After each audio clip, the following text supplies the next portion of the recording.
মা, আমি তো যেমন কাজে যাই সেরকমই কাজে গেছিলাম, কিন্তু আমি তো জানতাম না যে আজই হবে আমার শেষ দিন। আমি তো আমার জুনিয়রদের সাথে একসাথে কত গল্প করতে করতে তোমার হাতে বানানো টিফিনটা খাচ্ছিলাম। তখনও যদি একটু বুঝতে পারতাম। রাত অনেকটা হয়ে যায়। আমি ওয়ার্ডে তখন একা। ওরা আমার সাথে।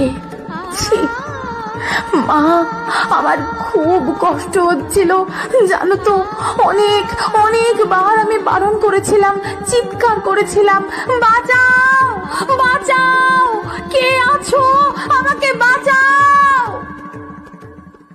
কিন্তু কেউ আমার চিৎকার, আমার আর্তনাদ শুনতে পায়নি জানো তো।